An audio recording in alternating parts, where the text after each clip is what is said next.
జై సచ్చిదానంద. మీ అందరి మనసుల్లో కొలువై ఉన్న పరమాత్మకు నా భక్తిపూర్వకంగా శిరస్సు వంచి నమస్కరిస్తున్నా. ఈరోజు మనం గురు శిష్యులకున్న యథార్థ సంబంధం గురించి ఇంకా కొంచెం మాట్లాడబోతున్నాము. అదేంటంటే, గురు శిష్యుల బంధం భేదం లేనిది, ఐక్యమనిది. శిష్యుడు ఎప్పుడూ తనను పేదగా తలచే గురువు దగ్గరే ఉండి తీరాలి. గురువు దగ్గర బానిసలా కూడా ఉండి తీరాలి. పరమ వినయంతోటి అతను ఉండాలి. పరమ వినయమనేది లోపల నుంచి రావాలి, బయట నుంచి కాదు. బయట కూడా ఉండడం అవసరం. ఇప్పుడున్న సమాజంలో మనం వినయంతో ఉండి తీరాలి. అమ్మా నాన్నలతో వినయంతోనే మనం ఉండి తీరాలి. కానీ పరమ వినయంతో మనం సద్గురువు దగ్గర ఉండిపోవాలి. వాళ్ళు మన జ్ఞానో లేక సద్గురువో, వాళ్ల దగ్గర ఒకే రకంగా ఐకమత్యంగా ఉత్తమ గుణాలతో నా యొక్క పరమ ఉపకారి, నాకొక పరమ సహాయకుడు, ఈ ఒక దృష్టితోనే నిరంతరంగా ఉండిపోవాలి. అప్పుడే నిజమైన ఒక అర్థంతోటి మన శిష్యుడు అలా అని చెప్పడం అవుతుంది.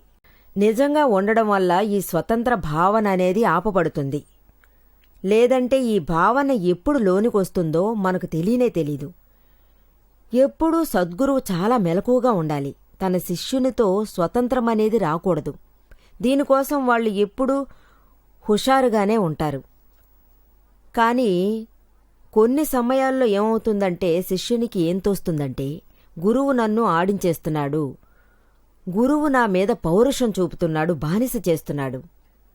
ప్రతి గురువు ఈ విధంగా ఉండట్లేదు. నిజమైన గురువు శిష్యుడు పడిపోకూడదని, స్వతంత్రంగా ఉండకూడదు, దీనికోసమే వాళ్ళు మెలకువగా ఉన్నారు. తమ శిష్యులతో మెలకువగా ఉండమంటున్నారు.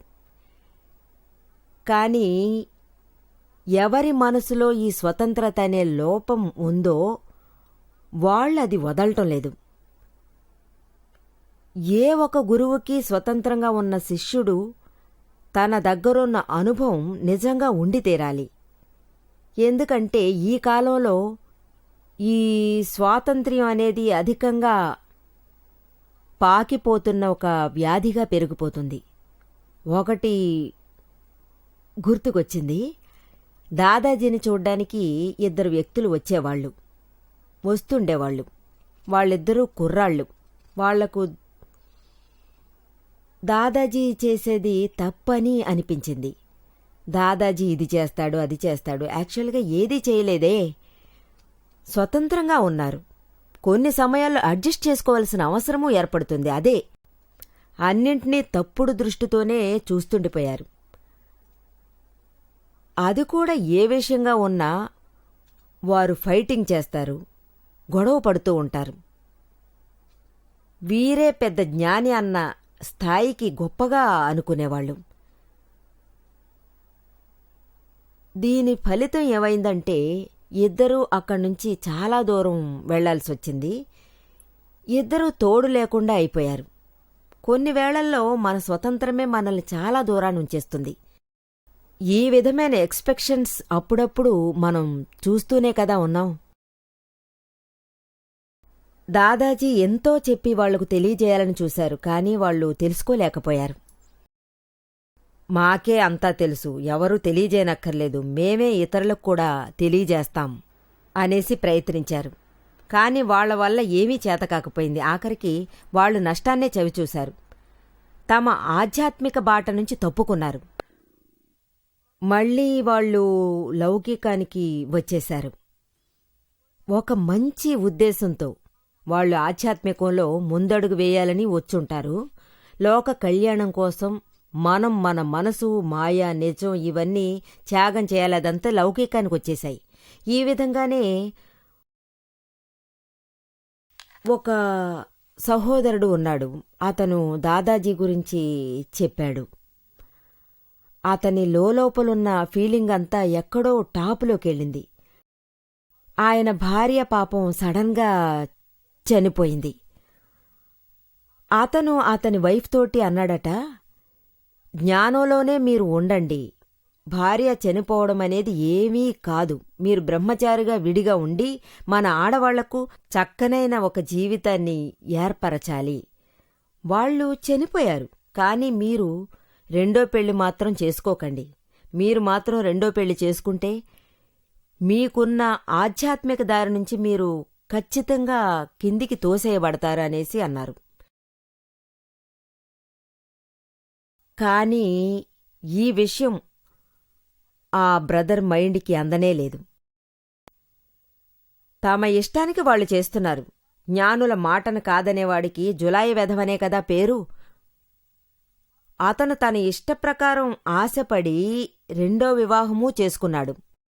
దీని ఫలితం ఏమైందంటే, వివాహం చేసుకున్న అమ్మాయి ఎప్పుడూ లౌకికంలోనే ఉండాలి అనుకుంది. అదేవిధంగా తన భర్తని ఇందులోనే ముంచేసింది.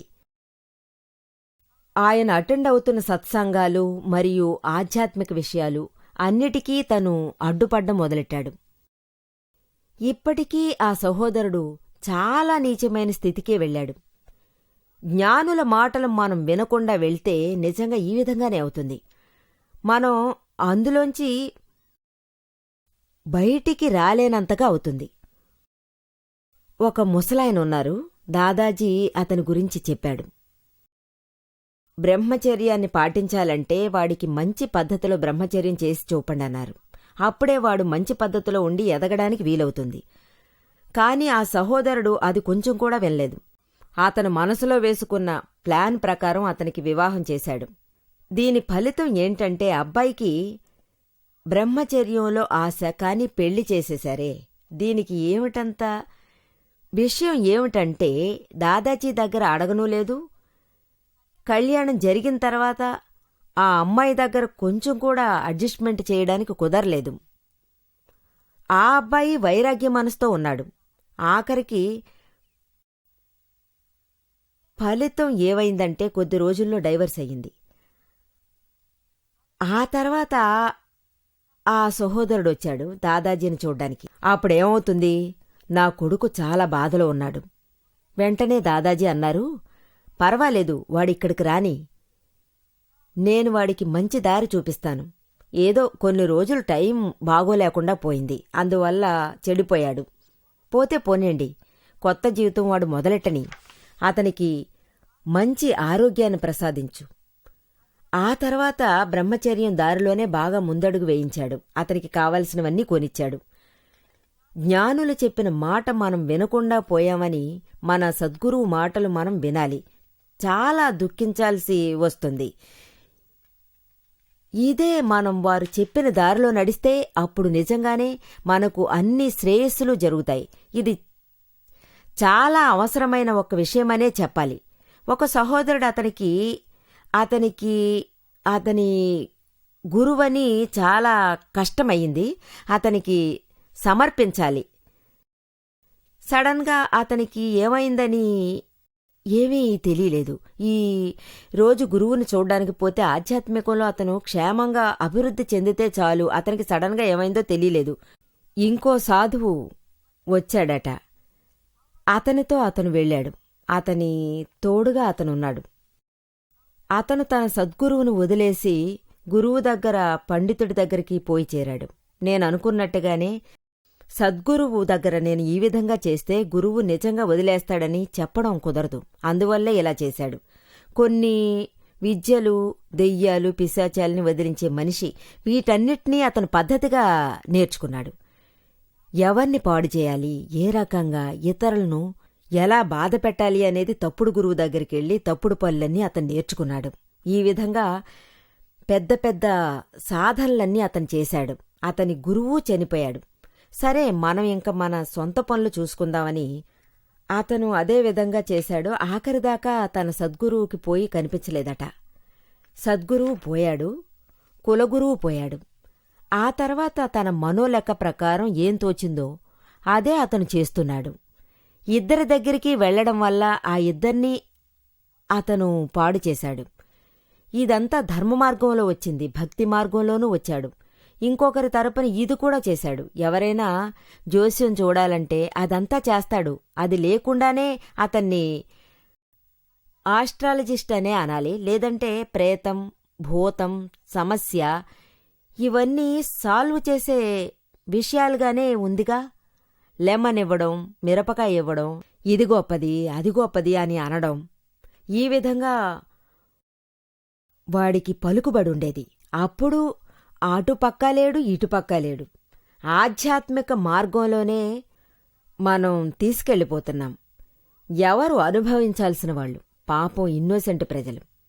వాళ్ళు ఆశపడి ఈ విధంగా ఒక మంచి స్థితికి గురయ్యారు. ఆధ్యాత్మికంలో లేరు, లౌకికంలోనూ లేరు, రెండింటికి మధ్యలో ఉన్నారు. రెండు పక్కల నుండి ఎలా కష్టంగా ఉంది. ఈ విషయాలు మెలకువగా ఉండడమనేది చాలా అవసరం. సాధారణ ప్రజలకు అవతలవాళ్లు మనకు ఏవైనా చేయొచ్చు, కాని మనం మెలకువగా ఉండాలి. మీకు ఆలోచనుండాలి. మీరెందుకు వాళ్ల దగ్గరికెళ్ళి అడగాలి?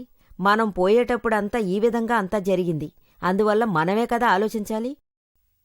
మన కర్మవిధి లెక్క ప్రకారమే కదా మనకు సర్వమూ జరిగి తీరుతుంది. దాన్నొదిలేసి వీళ్లందర్నీ చూసి ఈ విషయాలన్నీ మనకెందుకు చెప్పండి? దీనివల్ల ఏం ఒరుగుతుంది? అన్నిటికీ మించి నష్టమే కదా ఉంటుంది. మన ఆత్మవిశ్వాసం విరిగిపోతుంది. ఈ విధమైన విషయాలు బ్రహ్మాని కూడా మనం చెప్పొచ్చు. ఇంట్యూషన్ లాంటిదంతా ఈ కాలంలో ఎవరూ చూడలేని ఒకటిగా ఉంది. అది ఒక విద్యే. పాత రోజుల్లో ఉండేది. భగవాన్ మహావీరుడు పలు లక్షలాది విద్యల్ని నేర్చుకునేవారని అంటూ ఉంటారు. అదంతా ముగిసిపోయింది. ఏమంటే ప్రజలు ఇవన్నీ దుష్ప్రయోగం. అది చేయడం వల్లనే ఈ విధమైన నష్టం ఏర్పడింది. భగవంతుడే చేశాడు. ఊరికే ఇప్పుడు మనం ప్రజలుగా ఏదైనా తలచి చేస్తున్నారు. పాపం ఆఖరికి మన పబ్లిక్కే కన్ఫ్యూజ్ అయిపోయారు. ఒక సైడ్లో వచ్చి లౌకికంలో అన్ని బాధలు తక్కువగా ఉన్నాయి, ఇంకో సైడు ఆ దుఃఖాన్ని వాళ్ళు భరించలేకపోతున్నారు. ఇంతకు మించి మాంత్రికం, తాంత్రికం అందులో పోయి వాళ్లను టార్చర్ చేస్తే ఎలా ఉండగలం? ఇదే జరుగుతోంది. ఈ కాలంలో ఏమేమో చేస్తున్నారు. ఇప్పుడు మనకు ఎవరైనా ఇంట్లో చనిపోయారంటే వెంటనే ఆ ఇంటికెళ్ళి పితృదోషం ఉంది, నారాయణుని వేడుకో, అది చెయ్యి ఇది చెయ్యి. పాపం ఆ ఇంట్లో ఉన్నవాళ్లు ఇది విని షాక్ అవుతున్నారు. మనసు పాడవుతుంది, పరిస్థితి విషమిస్తుంది. అన్ని విధాలుగానూ పాపం వాళ్ళకు కష్టమే. వీళ్లు ఊరికే భయపెడుతున్నారు. మనం వచ్చి మెలకువగా ఉండాల్సిందే. ఈ విధంగా విషయాలన్నీ నమ్మకూడదు. చచ్చిపోయిన వాళ్ళు పోయారు. మీరకేం చేసినా అది వాళ్లను పోయి చేరదు. పోయిన వాళ్లకు నువ్వేం చేసినా అది పోయి చేరదు. అది ఏం జరగాలో అదే కదా జరుగుతుంది. ఇదే కర్మవిధి యొక్క సిద్ధాంతం. ఎవరు చేస్తారో వాళ్లే అనుభవించాలి. మీరేం పుణ్యం చేశారో, పూజ చేస్తారో దానికున్న ఫలితమే మీకు దొరుకుతుంది. చచ్చిపోయిన వాళ్లకి మీరు చేసేది ఏదీ పోయి చేరదు. ఇంకొకటి, ఈ బ్రాహ్మణులు మనకోసం మంత్రాలన్నీ చెప్పి జపం చేస్తున్నారు కదా, ఫలితం వీళ్లకే కదా పోయి చేరుతుంది, పితృలుగా పోయి చేరుతుంది. ఇది ఏ విధంగా జరుగుతుంది? ఇక్కడ చూశారంటే వీళ్లంతా చాలా బాధల్లో ఉన్నారు. కొందరు చెప్తూ ఉంటారు కదా, మాంత్రికం, తాంత్రికం ఇంకా ఎన్నో. వాళ్లే ఈ దుఃఖంలో ఉన్నారు. అవతల వాళ్లు దుఃఖాన్ని ఎలా సరిచేయగలరు? ఇతరుల దుఃఖాన్ని ఎవరూ తీసుకోనులేరు, ఆపడమూ కుదరదు. ఏ ఒక దుఃఖం కలిగినా ధైర్యంగా ఎదుర్కోవాలి. ఇది వట్టి సైకాలజికల్ ఎఫెక్టే. ఈ కలియుగంలో ఈ సైకాలజికల్ చాలా ఎక్కువగా ఉండిపోతుంది. మనసు చాలా చాలా వీక్నెస్గానే ఉంది. ఇందువల్ల వాళ్ళంతా ఫ్రీగా ఉన్నారా అని మన వల్ల చూడడం కుదరలేదు. జోస్యుడు చెప్పాడు, ఈ తాంత్రికం మాంత్రికం అంతా చెప్పండి, నేను నీకోసం జపం చేస్తే నీకున్న ప్రాబ్లం సాల్వ్ అవుతుంది. అందువల్ల కొంచెం ఓపికగా మసులుకోవాలి. ఆ తర్వాత ఏం జరుగుతుంది అప్పుడది మనం చూసుకుందాం. అదే ఇదివరకే దుఃఖంలో ఉంది. వాళ్ళ నాన్న చనిపోయారు. ఈ టైంలో నువ్వు నన్ను వచ్చి జపం చేయమంటే, ఆ మాటకొస్తే వీళ్ళ నాన్న చనిపోయి వీళ్ళ తాత చనిపోయాడు. వాళ్ళందర్నీ జపం చేసి ఆపారా లేదా? ఇదే కదా నా ప్రశ్న. మీరు ఏదో ఒకరోజు చావరా? ఇవన్నీ ఎవరి చేతుల్లోనూ లేవు. ఈ విధంగా ఒక భ్రమలోకెళ్ళి మీరు దొరికిపోయారు. ఇందులోంచి బయటికి వచ్చేయండి. వీళ్లంతా తామే అన్నిటినీ చేసేవాళ్లు. ఈ దారులు తప్పుడు గురువుల్ని సెలెక్ట్ చేయడం వల్ల వచ్చేవే. ఇవన్నీ తప్పులై నరకానికి పోవలసి ఉంటుందే. ఈ విధంగా చేయడం వల్ల చాలా బాధ్యతగల విషయాలన్నీ సన్మార్గంలో వస్తే వీళ్లకు మంచి ఫలమనేది దక్కడం మొదలవుతుంది. తప్పైన దారిలో ఒకరిని తీసుకెళ్లడం చాలా పాపంగా ఉంది. తప్పుడు దారిలో తీసుకెళ్లకండి, నిజమైన దారిలో తీసుకెళ్ళండి. తప్పుడు దారిలో తీసుకెళ్లడం చాలా పాపమొచ్చే ఒక క్రియగా ఉంటుంది. అలా ఎవరినైనా మీరు తీసుకెళ్ళినా మళ్ళీ మీరు తీసుకొచ్చేయండి. అందుకోసం మీరు బాధపడండి, మనసారా క్షమాపణ అడగండి. ఎవరెవరైతే మనం పొరపాటు దారిలో హ్యాండిల్ చేస్తామో వాళ్ళంతా చూసి కొంచెం వాళ్ళ ఆత్మతో నమస్కరించి మనసారా మీరు క్షమాపణ అడగండి. చేసిన పాపాల నుంచి పూర్తిగా మీరు బయటపడొచ్చు, లేదంటే చాలా పెద్ద తప్పు అవుతుంది. వీటన్నిటినీ తెలుసుకోవడం అవసరం. లౌకికమనేది చాలా కఠినం. దాదాజీని చూడ్డానికి ఒక సహోదరుడు వస్తాడు. దాదాజీతోటి అతను చాలా చాలా స్వీట్గా మాట్లాడుతూ ఉంటాడు. బయటికెళ్ళి అతని ఇష్టానికి సమావేశాలు చేస్తాడు. జ్ఞానదీక్ష ఇచ్చాడు. దాదాజీకి తెలిసొచ్చింది, కానీ ఇది చాలా రోజులు నిలబడదని ఆయనకి తెలిసిపోయింది. అందువల్ల అతనొక నమ్మకమైన మనిషిని వెతికాడు. కానీ ఈరోజు ఆత్మ చక్కగా ఉన్నా వాళ్లంతా ఇతను చాలా అనుభవించాల్సినవాడు. అలాగే పర్సనాలిటీ బాగుంది, మాట తీరు బావుందని చెప్తే హుషారుగా ఉండి జ్ఞానులు పిలిచినా వాళ్లకు జ్ఞానదీక్ష చేయించొచ్చు అనేసి ఆయన అనుకుంటూ ఉన్నాడు. నేను ప్రజలకు ఒక గురువుగా ఉంటాను. ఇతనిలో ఏ గుణమూ పోనేలేదు. కోపం, మర్యాద, మోహం, లోభం సర్వం ఉన్నాయి. ఆశ హద్దులకు మించే ఉంది. ఇన్ని విధాల గుణాలతో గురువు పదవిలో ఉండాలని ఆశపడితే అది ఎంత భయంకరమైన ఫలితాన్నిస్తుంది తెలుసా? మనల్ని వదలండి, ప్రజలకి ఎంత నష్టం. ఇతనే ఇందులో అంతా ఇరుక్కుపోయినప్పుడు ఇతనెలా ఇతరుల నుంచి బయటపడగలడు? దాదాజీ ఏం చేశాడో అదే జరిగింది. ప్రజలు అందరూ అతన్ని వెంటాడడం మొదలుపెట్టారు. దెబ్బలు తిని అతను ఇబ్బంది పడ్డాడు. ఈవేళ అతను నార్మల్గా ఉండి చూసుకున్నాడు. ఇప్పుడు వయసు పోయింది, వేరే దారి లేదు. ఇతను తన సొంత బుద్ధితో మనసు ప్రకారం నడుచుకున్నాడు. గురువుకి తనకున్న షార్ప్ బుద్ధిని తెలియజేశాడు. ఇతను నడుచుకునే విధంగా గురువుకి తన మనసు ప్రకారం నడుచుకోవాలో లేక పేరాస్తో ఉండాలా అనేది కొంచెం కూడా తెలియనేలేదు. తర్వాత ఆయన బయట నుంచి చాలా మంచివాడుగా ఉన్నాడు. వినయంతో ఉన్నట్టుగా ఉండి నటించేది, కాని లోపల ఇతని భావాలు చాలా చెడ్డగానే ఉండేవి. ఏదైనా కావాలి, దేన్నైనా పొందాలి. ప్రజలకు ముందు మనం ఒక స్థానాన్ని దక్కించుకోవాలి. అడిగిన ప్రశ్నలకు బదులు చెప్పి మర్యాద పొందాలి. ఇందులో అన్నింట్లోనూ ఆశ ఉండేది. ఇది మాత్రమే కాకుండా డబ్బు కావాల్సొచ్చేది. ఈరోజు ఈ విధంగా ఉండేది. ఆఖరిదాకా అతనికి తెలియనేలేదు. ఇదలాగే అతను దాచుంచేశాడు. గురువుకి దగ్గరయ్యేటప్పుడు గురువు ఇతన్ని విచిత్రమైనవాడని ఊహించనేలేదు. తర్వాత అతన్ని తప్పించేశాడు. ఏ ఒక కోపం చూపకుండా తప్పించాడు. లోపల ఎలాగో బయట్నుంచి అతను కరెక్ట్గా ఉన్నాడు. ఇంకా చెప్పాలంటే ఈ బుద్ధి వల్ల చేసిన పని, ఆట ఆపదలోనే తీసుకెళ్ళి నెడుతుంది. ఇందులో ఇంకొకటి, ఇది అతనికి అర్థమే కావడం లేదు. అవతల వాళ్లకి రాదు, మీకు రాదు, మీకు తెలీదు. కానీ ఇది చేసేవాళ్లకి నిజంగా అనుభవించాల్సి ఉంటుంది. ఇందులోంచి ఎవరూ బయటపడ్డమే కుదరదు. విత్తు వేసినవాడే ఎన్నడూ చెట్టు నరకగలడు, వేరే ఎవరూ కాదు. ఇంకో సహోదరుడున్నాడు, అతనికి గురువు ఉన్నాడు. ఆ గురువు దగ్గర ఇతను చాలా విద్యలన్నీ చూశాడు. అతనికి చాలా ఆశలవి ఉన్నాయి, పేరాశ ఉంది. ప్రజలొచ్చి కాలు తాకి మొక్కి అదంతా అతనికి చాలా ఇష్టం. కాని మర్యాద అనేది లేదు. మర్యాద కావాలనే ఆశ, తపస్వి అనే మర్యాద కన్నా ఆశ అనేది అతనికి చాలా ఎక్కువగా ఉండేది. ఇంకో సోదరుడున్నాడు, అతను ఎప్పుడూ గురువు దగ్గర చేతులు ముడుచుకునే ఉంటాడు.